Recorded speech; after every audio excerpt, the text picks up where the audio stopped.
이 동네에서 가장 유명한 식당을 추천해 주세요.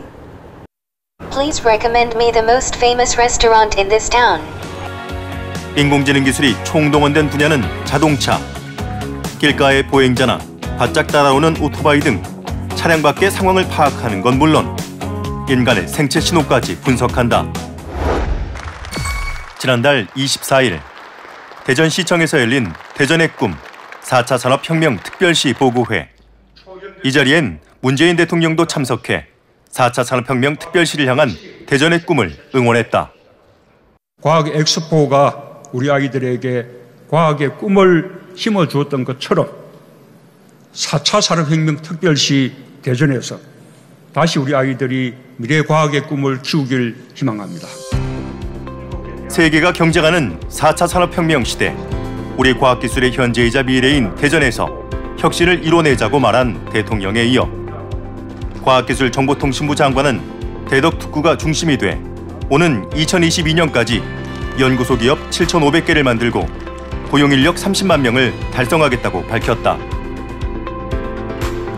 지난해 말 4차 산업혁명 특별시를 향해 4대 전략 16개 과제를 발표한 대전시. 즉 4차 산업혁명 시대에 필요한 교육과 지원을 통해 일자리를 창출하고 출연연 등 기관과 협업해 첨단 과학과 산업을 융합하며 중소기업이 강소기업으로 성장할 수 있도록 신기술 확산 기반을 구축하고 산업혁명 신기술을 활용해 삶의 질을 향상시키겠다는 전략이다. 정부와 지자체 모두 강조하고 있는 4차 산업혁명이란 인공지능과 빅데이터, 사물인터넷 등의 주요 기술을 기반으로 가상과 현실이 연결되고 융합되는 사회적 대변혁을 뜻하는 것으로 전문가들은 특히 인공지능 기술을 4차 산업혁명의 핵심으로 꼽는다. 인공지능은 항상 그 기술에는 데이터들이 따라다닙니다. 그래서 4차 산업혁명에서 엔진에 해당되는 부분을 인공지능 기술이라 본다면 연료를 공급해주는 부분이 데이터. 4차 산업혁명에서의 데이터는 석유와 같은 존재다. 인공지능의 새 장을 열었다는 평가를 받은 세계의 대국. 2016년 3월 15일 인간 최고수 이세돌과 인공지능 알파고와의 바둑 대결은 결국 4대1로 알파고의 승리로 끝났다. 인공지능 시대에 인류가 무엇을 준비하고 어떻게 대처해야 하는지를 깊이 고민하게 만든 이른바 알파고 충격 이후 인공지능 연구는 컴퓨터 기술의 발전과 더불어 전 세계적으로 급격한 성장세를 보이고 있다. 인공지능은 아주 1950년대 이후부터 재밌게 많이 사람들이 원천 기술을 개발해 왔었습니다.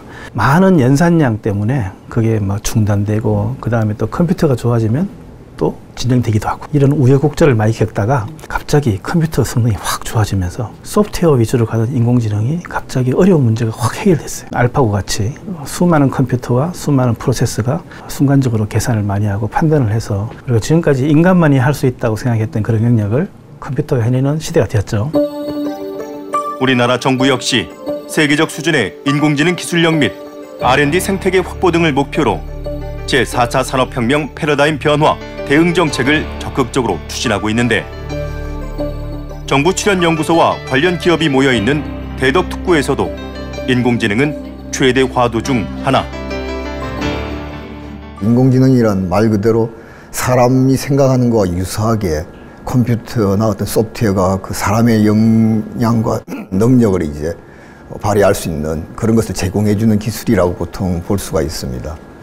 특히 이제 인공지능 기술 중에 요즘 머신러닝이라든가 혹은 큰 범위에서는 머신러닝, 기계학습 이런 말을 쓰고 있지만 딥러닝이라든가 요즘 많이 이제 추세가 나오고 있죠. 그런 부분들은 어떻게 보면 사람이 생각하는 그런 학습 능력하고 또 사람이 생각하는 사고 능력들을 그런 소프트웨어 알고리즘으로 해주는 그런 부분들이 인공지능의 핵심이라고 볼 수가 있습니다.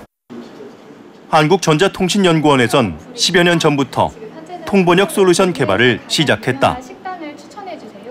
배터리의 인공지능 기술의 가장 근간을 이루는 것이 아마 인공지능 기술 중에서 이제 지니톡, 언어 음성 지능이라고 저희는 이야기하고 있습니다. 사람을 대신하는 또 사람 간의 언어 소통의 어떤 장벽을 해소하기 위해서 자동 통번역 소프트웨어로 평창 동계올림픽을 계기로 해가지고 저희가 한 8개 국어까지 지원을 하고 있고 최근에는 점점 그 언어 수를 넓혀나가고 있는 그런 수준에 있습니다. 이 동네에서 가장 유명한 식당을 추천해 주세요. Please recommend me the most famous restaurant in this town. 인공신경망 번역 기술을 적용, 문장의 문맥과 어순까지 고려해서 번역하는 토종 자동 번역 앱을 통해 평창 동계올림픽은 언어 장벽 없는 최초 올림픽을 실현할 수 있었다. 또한 한국전자통신연구원은 지난 2017년 무인 자율주행차의 핵심 기술인 고성능 프로세서 개발에도 성공했다. 요 4차 산업혁명 시기에 CPU를 국산을 해보자는 게 가장 큰 화두고, 저희가 알데바란이란 자율주행용 코어 CPU를 개발한 적이 있습니다. 자율주행하다 보면 센서 시스템, 레이더나 라이다, 주변에 있는 초음파 센서, 그 다음에 여러 가지 온도 센서, 것들을 모든 자료를 정보를 취합해서 계산을 해야 되는데, 그런 정보를 계산하는 CPU와 인공지능을 필요로 계산을 해야 하는 필요로 CPU를 합쳐가지고 저희가 그렇게 해서 알데바란 9이라고 지금 개발하고 있습니다. 우리나라의 인공지능 기술 경쟁력은 선진국에 비해 아직 낮은 수준. 하지만 전문가들은 높은 발전 가능성에 주목하고 있다. 사실 세계적으로 볼 때는 아직 저희가 그런 맛 수준이고, 이런 인공지능 하드웨어 수준으로 판단한다면 전 세계 수준의 한 85% 정도 저희가 판단하고 있습니다. 그렇지만 그 인프라나 이런 그 기술들은 저희가 아직은 뒤처지지 않다, 다른 데에 비해서.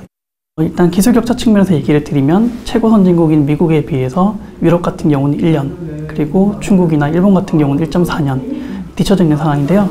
우리나라 같은 경우는 1.8년이 좀 뒤쳐져 있습니다. 인공지능을 잘 하기 위해서는 결국 컴퓨터에 많은 데이터를 집어넣고 그거를 빠르게 학습시키는 딥러닝이 필수적입니다. 그런 측면에서 지금 세계 최초로 5G를 상용화하고 전국 고르게 네트워크가 구축되어 있는 우리나라는 그 세계 어떤 나라들보다도 이런 딥러닝을 더 잘할 수 있는 국가임에 틀림없는데요. 모든 분야에서 저희가 미국하고 또는 유럽, 일본하고 똑같은 수준이라고 말씀드려서는 당연히 없고요. 일단 인력 자체가 작기 때문에 모든 일을 다 할 수도 없었고, 그렇지만 그 몇 가지 분야에서는 이미 세계 선두 수준에 있는 분야들이 있다고 생각을 하고요. 국내 1호 인공지능 기반 의료기기를 개발한 한 벤처기업. AI 의료기기는 그 촬영된 영상을 토대로 해서 자기가 일부분 판독을 실시를 합니다. 그러니까 의사가 하던 기존의 진단의 영역을 부분적으로 더해서 의사가 하는 일들을 이제 도와주게 되는 거죠. 그러니까 과거에는 기기가 단순한 도구로서 어떤 사람이 하던 역할을 보조를 했다면, 지금은 좀 더 사람과 가깝게 사람이 하던 일의 일부를 도와주는 일을 한다고 보시면 될 것 같습니다. 2014년 의료 데이터 분석 스타트업 창업 당시에 초기 창업자 3명 모두 머신러닝 전공자로 창업 1년 만인 2015년 당시 세계 최고 권위의 인공지능 분야 화상인식 대회에서 구글 등의 연구팀과 겨루어 5위를 차지했다. 지금은 해외 유수의 기업들이 협업 제의를 해올 정도라는데, 이쪽 분야에 대해서는 그 세계적인 수준과 차이가 없습니다. 왜냐하면 저희 회사도 지금 4년 전부터 이 일을 시작을 했고요. 그 전체적인 전 세계 의료 시장에서 AI가 태동되고 이쪽을 일을 했던 시점이 4년 전쯤입니다. 그래서 저희가 거의 그 당시에 시작을 해서 좀 미국이나 뭐 이스라엘에 있는 주요 플레이어들과는 경쟁 관계를 가지고 있습니다.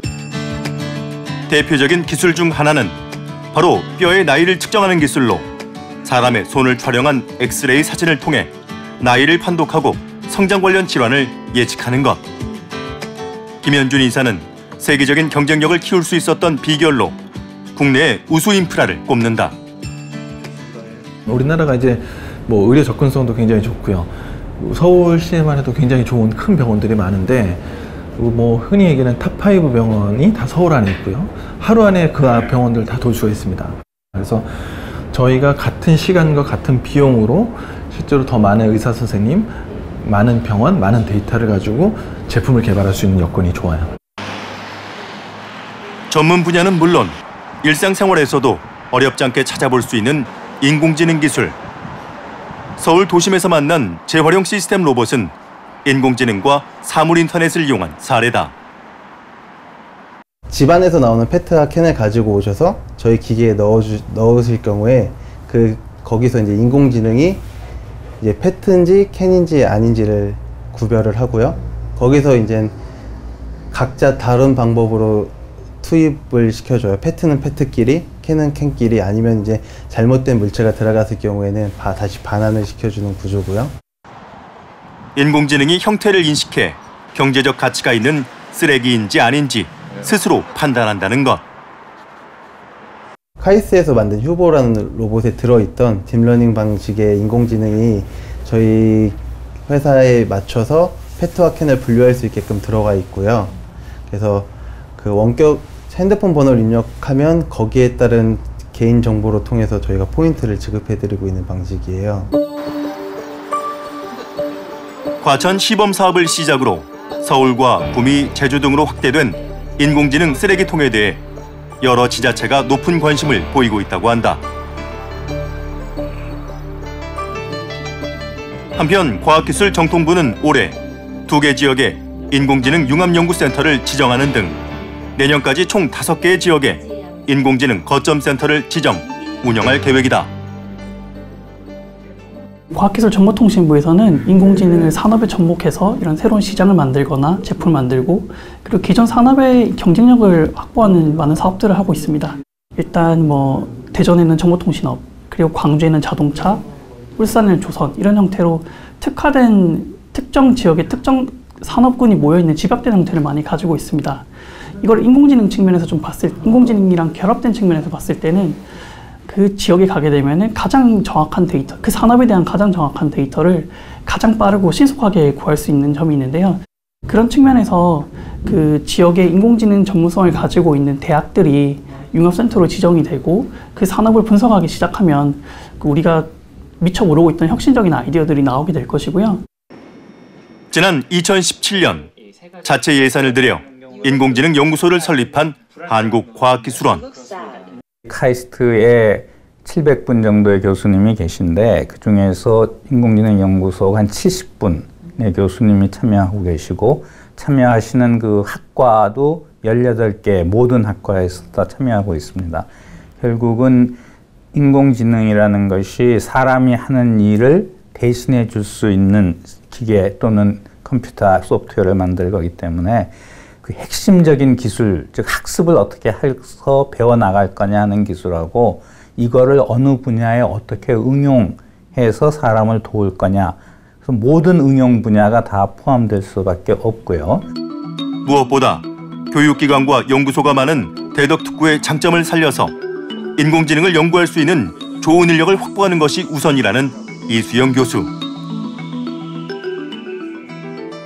대덕특구에서 저희가 필요로 한 것이 결국은 좋은 연구 인력을 어떻게 확보할 수 있느냐가 중요한 거고, 그건 병역특례가 상당히 중요한 역할을 했었고요. 그다음에 그 연구자들하고 그 산업체가 약하다는 게 또 하나의 자기 단점인데, 그 산업체를 약하다고만 말하고 있어서는 안 되고 그 약한 산업체가 더 성장할 수 있도록 학교와 연구소에서 도와줘야 되는 거죠. 또한 전문가들은 4차 산업 발전을 위해 인공지능 관련 기술이 원천 연구로만 끝나지 않고 산업화로 이어져야 한다고 강조한다. 4차 산업의 가장 중요한 서비스 아이템을 만들어서 어떤 지역에 그게 특성화되게끔 정부와 지자체가 이렇게 입이 다 맞았고, 그 다음 연구소가 거기에서 기술적 지원을 하고 그 밑에 산업계가 나타나고 이렇게 돼야 되는데, 그런 시너지를 만드는 게 지금 너무 어려운 것 같습니다. 그래서 그걸 정부와 지자체가 한꺼번에 해결해야 되는 문제이죠. 누가 한 사람만 목소리를 내서 되는 게 아니고 정부의 의지와 지자체의 의지, 그다음에 연구소의 기술력, 주변에 있는 산학연의 어떤 연관관계, 인력 지원 이런 것들이 동시에 일어나야지 그게 되는 거지, 어느 한 사람만 목소리를 내서 되는 게 아니라고 저는 생각이 듭니다. 그게 지금 가장 어려운 것 같아요. 지난달 미국 라스베이거스에서 열린 세계 최대 가전박람회 CES. 세계 유수의 기업들이 신기술을 선보이고 치열한 기술 경쟁력을 펼치는 자리로 올해는 150개 국가에서 4,400여 개의 업체가 참여했다. 올해 CES의 최대 화두는 인공지능. 인공지능 가전은 가전제품끼리 연결해 냉장고의 지시에도 오븐이나 세탁기를 작동시키는 수준까지 진화했고 Set my oven to bake at 350 degrees. 인공지능 휠체어는 휠체어를 탄 사람이 웃으면 출발하고 오라고 말하면 멈추고 눈썹을 올리면 방향을 바꾼다. 인공지능 기술이 총동원된 분야는 자동차, 길가의 보행자나 바짝 따라오는 오토바이 등 차량 밖의 상황을 파악하는 건 물론 인간의 생체 신호까지 분석한다. 탑승자의 스트레스가 높게 나타나면 자연경관과 함께 음악을 틀고 의자를 진동시키는 등 오감을 통해 신뢰를 최적화하는 것. 현재 대부분의 세계적인 추세가 특히 세스를 기능 본다면은 자율주행차라든가 혹은 스마트홈, 일상생활에서 사용자들이 생활하는 데 필요한 여러 가지 기기들에게 좀 진화되어 있는 소프트웨어나 그런 기술들을 접목시켜서 또 새로운 어떤 서비스를 만들어내는 쪽을 많이 추가하고 있습니다. 또 인공지능 기술에 대한 결과가 인류나 인간 생활에 어떤 저해 요인으로 작용한다, 위험 요인으로 작용했을 때 생길 수 있는 어떤 윤리에 대한 이슈들. 또 하나는 사용자와 좀 더 친화적이기 위해서 인간다운 어떤 소프트웨어, 인간다운 기계가 되기 위한 어떤 좀 감성적인, 그래서 감성지능이라든가 이런 식으로 좀 인간 중심으로 인공지능 소프트웨어나 기기들이 좀 변화돼가는 이런 발전 추세들이 전 세계 아마 인공지능의 R&D나 이런 개발 추세가 아닌가. 대덕 특구의 한 인공지능 벤처기업. 설립한 지 채 4년이 안 된 이곳의 창업자와 연구진은 대부분 카이스트 출신이다. 이 벤처기업도 지난달 미국에서 열린 CES에 제품을 출품했다는데 저희가 연구 개발하는 것은 크게 세 가지가 있는데요. 자율주행 이동 로봇하고 자율주행 카트, 그리고 실내 자율주행 기차 세 가지가 있는데 요번에 가지고 간 것은 자율주행 카트입니다. 사람이 인식 버튼을 카트에 누르면 그 카트가 버튼 누른 사람을 인식을 하고 그 사람을 졸졸 쫓아다니는 자율주행 카트예요. 카트를 더 이상 손으로 밀고 다닐 필요가 없는 거죠. 이 카트는 그 사람의 색상 분포, 크기, 위치 등 다양한 정보를 이용해서 졸졸 쫓아다니는데 지금 성능이 굉장히 잘 나와가지고 CES 가서도 호평을 받았어요. 세계 최대 가전 전시회에서 기술력을 인정받은 이 기업은 앞으로 국내뿐만 아니라 미국 등 글로벌 유통시장과 백화점, 공항 등의 제품 도입을 추진 중이다. 실제로 수요가 있는 그 로봇 제품을 만들기 위해서 노력을 하고 있고 그것에 올해 하반기에 나오게 될 제품으로는 저희가 자율주행 기차를 만들고 있어요.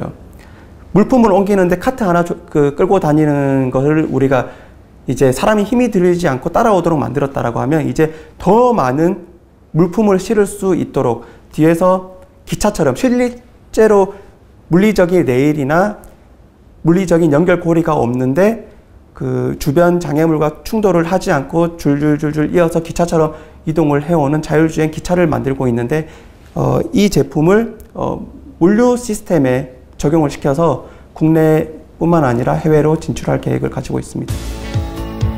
카이스트 박사과정 학생 4명이 중심이 된 한 스타트업 역시 인공지능을 접목한 솔루션 제품을 선보이고 있다. 저희의 주력 아이템은 선박 재난과 건물 대피에 대한 아이템이 되겠고요. 기존의 그런 실험이라든가 이론적인 방법으로는 안전성을 평가하는 한계가 있기 때문에 건물 또는 선박의 안전성을 평가하기 위해서 인공지능을 도입해서 수많은 경우의 수를 구하게 되고 그걸 통해서 최적의 솔루션을 구하게 됩니다. 그래서 이를 바탕으로 실제 사고가 발생하게 되면은 인공지능에서 저희가 구한 솔루션을 제공함으로써 더욱더 안전성을 높이는 방법이 되겠습니다. 연구로만 끝나지 않고 사회에 기여하고 싶은 마음에서 창업을 하게 됐다는 김현철 대표. 세월호 사고가 발생했을 때 이제 선장뿐만 아니라 승무원들도 이런 상황에서 어떻게 대처해야 될지를 모르기 때문에 이제 가만히 있으라는 명령을 내리게 되었고 그로 인해 굉장히 많은 사람들이 이제 사망에 이르게 되었습니다. 근데 이러한 문제점 중에 하나는 각각의 사고에 대한 대처를 하지 못하기 때문에 발생한 문제거든요. 알키튼을 통해서 모든 재난 상황에 대해서 이제 해석을 하게 되고 각각의 재난 상황별 최적의 행동 대처를 알게 되면 상황마다 이런 상황에서는 이렇게 움직여야 된다, 이런 상황에서는 저렇게 움직여야 된다, 이런 지시를 내릴 수 있기 때문에 사람의 인명을 효과적으로 빠르게 구조할 수 있는 방안이 되겠습니다. 앞으로 카메라와 센서 등을 설치해 위치 정보와 외부 상황, 사람의 특성을 인지하는 최적 솔루션도 제공할 계획이다. 한편 미국의 한 시장조사 전문기관에 따르면 글로벌 인공지능 시장의 연간 매출 규모는 2016년 약 7,500억 원에서 2025년엔 약 43조 원에 달할 것으로 예측되고 있다. 또한 2016년에 발표한 미래창조과학부의 자료를 참고하면 국내 인공지능 시장 규모는 2016년 약 5조 4천억 원에서 2020년 약 11조 1천억 원으로 빠르게 성장할 것으로 추정되고 있다. 인공지능을 접목한 다양한 분야의 기술 개발과 더불어 스타트업 등 관련 기업이 늘어나고 있는 대덕특구. 창업 2년을 앞둔 김현철 대표는 인공지능 관련 창업과 기업 활성화를 위해 슈퍼컴퓨터 센터의 보급화를 제안한다. 인공지능이 활성화되기 위해서는 이제 그런 학습을 위한 데이터셋뿐만 아니라 그 인공지능이 학습을 하기 위한 두뇌 역할을 하는 컴퓨터 파워가 굉장히 중요한데요. 근데 이런 컴퓨터 같은 경우는 개인이 이거를 활용해서 하기에는 굉장히 큰 무리가 있습니다. 그래서 미국 같은 경우는 국가적으로 그런 슈퍼컴퓨터 센터를 운영하고 있는데 한국도 물론 있지만 이런 거 좀 더 보급화시켜서 인공지능에 관심이 있는 누구나 저비용 또는 무료로 접속을 하여서 계산을 할 수 있는 그런 시스템을 갖추면 좋을 것 같고, 한편 카이스트 인공지능 연구소에선 인공지능 기술을 활용하고자 하는 중소기업을 돕는 산학 연계 사업을 펼칠 계획이라는데, 중소기업은 인공지능을 이용해서 자기 산업의 가치를 획기적으로 높일 찬스가 있어 보이는데 인력이 없으니까 어떤 분야에서 이걸 어떻게 접근해서 자기 산업을 발전시켜야 할지 몰라서 못하는 경우가 많이 있고요. 그래서 저희는 최근에 금년 초부터 AI 119라는 사업을 시작을 해보자. 해결해야 될 문제를 이야기해 주시면 그 문제에 도움을 줄 수 있는 사람을 찾아서 매치를 시켜서 일단 자문도 해보고 기본 계획도 세워보고, 그래서 좀 더 구체적인 방향이 설면 이제 공동연구, 산학협력으로 진행시킬 수 있게 해보자 하는 사업을 금년 초부터 좀 계획하고 있습니다. 벤처기업을 운영하면서 지원도 많이 받았지만 연구에 어려움도 많았다는 천홍석 대표는 대덕특구 구성원들이 협력할 수 있는 소통 창구가 필요하다고 지적한다. 인공지능이라고 하는 것은 단독으로 행해지는 게 아니고 인공지능이 다른 분야와 접목을 해서 다양한 분야에서 활용이 되어야 되는 학문인데요. 대덕특구에는 그 인프라가 이미 충분히 갖춰져 있습니다. 내가 인공지능을 하고 있어서 내가 어떤 분야의 사람과 인공지능을 같이 연구를 하면 참 좋은 결과가 나올 것 같은데 라고 생각을 하는데, 그 사람이 바로 옆 동네 옆 건물에 있을 수도 있는데 그들과 소통을 할 수 있는 방법이 없더라고요. 인공지능 연구자들의 모임인 AI 프렌즈. 대덕특구 연구자들 간 소통이 어렵다는 편견을 깨고 AI 메카 대덕을 만들기 위해 자발적으로 모인 오픈 커뮤니티다. AI 프렌즈의 리더 유용균 박사는 전공과는 무관한 인공지능에 푹 빠진 소위 인공지능 덕후. 가장 큰 문제는 그 스스로 어떤 학문에 이렇게 벽을 치는 것 같아요. 그러니까 인공지능이라고 하면 보통 이제 컴퓨터 사이언스로 생각하니까 뭐 내가 무슨 인공지능이야, 아니면은 뭐 원자력에서 무슨 인공지능이야, 이렇게 얘기를 많이 듣는데, 그게 저도 그런 건지 알고 사실을 공부를 할 생각하지 않았는데 그런 게 아니었던 거죠. 인공지능 쪽은 좋은 자료가 인터넷에 너무나 많아요. 너무나 많고 세계 최고의 석학들이 다 인터넷으로 공개 강의 무료로 다 올려놨고, 뭐 우리나라 한글로 된 자료들도 많고요. 인공지능은 새롭게 열린 연구 분야로 경쟁이 아닌 협력의 단계로 대덕특구 연구자들이 힘을 합쳐야 한다고 강조하는 유용균 박사.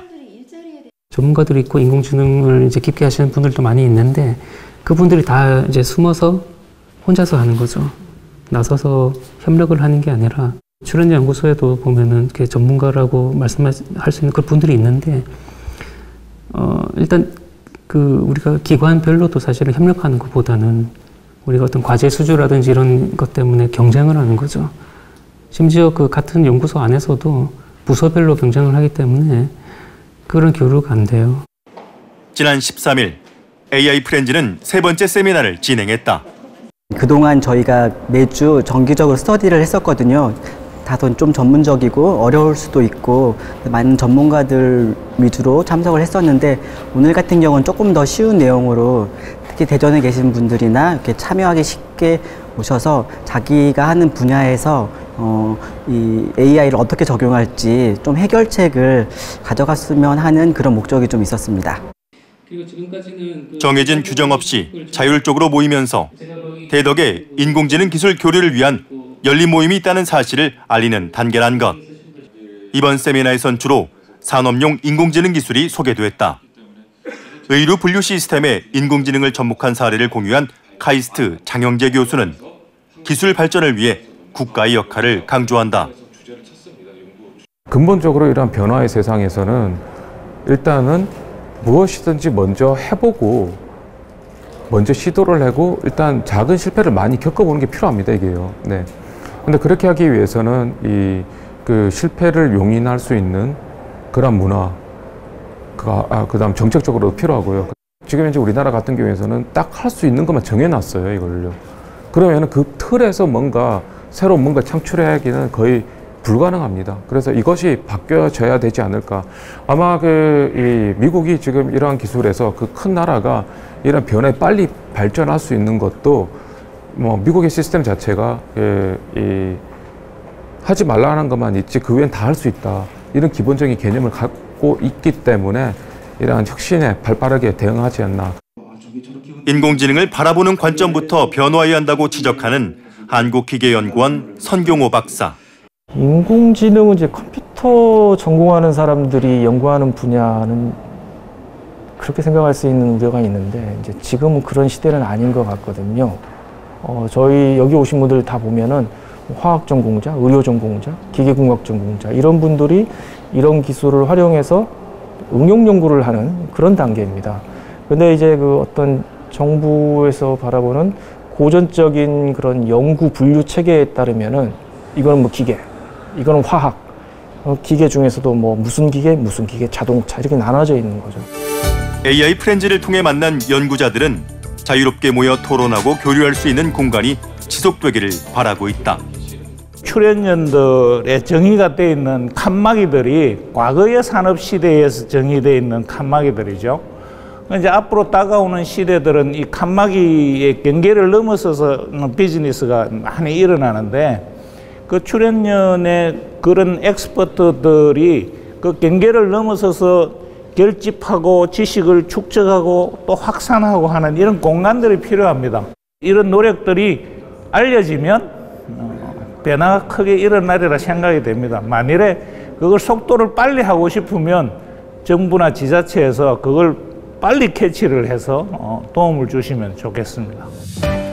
시대의 흐름에 맞추어 변화하고 노력하는 대덕특구 연구자들. 전문가들은 정부의 정책적인 지원과 역할이 필요한 시기라고 지적한다.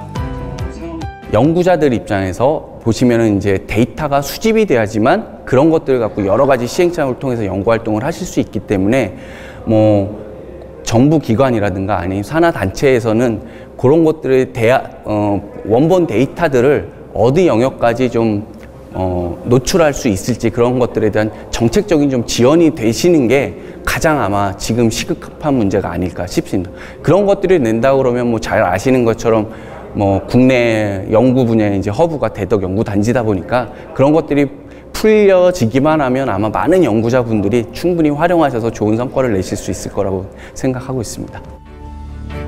국회 4차 산업혁명 특별위원회 인공지능 소위원회 위원장인 신용현 의원, 대덕특구 출연연 원장 출신인 신 의원 역시 인공지능 등 4차 산업발전의 필요 조건으로 정부와 지자체의 지원을 강조한다. 4차 산업혁명 특별시가 되고 어떤 기업들이 매력적인 도시로 느끼고 대전으로 찾아오게 하려면 테스트베드를 제공하는 것이 더 쉬워야 되고요. 그러려면 이제 뭐 규제가 사실은 법으로만 규제가 돼 있는 게 아니고 그 조례나 이런 것들이 굉장히 중요하거든요. 그래서 그런 거를 전향적으로 미리 풀어주는 게 필요하고 또 이제 인공지능에서 굉장히 중요한 것들이 이렇게 빅데이터들입니다. 그래서 공공 빅데이터들을 조금 대전시가 더 선도적으로 제공할 수 있는 그런 것들, 그러니까 그런 것들을 미리 조금씩 다른 도시보다 앞서갈 때 사실은 조금 앞선다는 게 4차 산업혁명 시대에는 굉장히 큰 차이를 만들어낼 수 있을 거라고 생각을 하고요. 대전시가 4차 산업혁명 특별시를 정말로 지향을 한다면 그런 노력을 지금부터 기울여야 된다고 생각을 합니다. 지난 21일 과학기술정보통신부와 출연연 기관장, 대전시 관계자가 한자리에 모여 상생협력 간담회를 가졌는데요. 이 자리에서 대덕을 과학수도로 만들기 위해 정부와 대전시, 연구기관이 힘을 합쳐 실행할 때라는 공감대를 형성했다고 합니다. 올해는 2023년 대덕연구단지 출범 50주년을 4년 앞둔 시점인데요. 대전이 대덕연구단지를 중심으로 경쟁력을 갖춰서 세계적인 4차 산업혁명의 허브로 우뚝 설 수 있길 기대해 봅니다.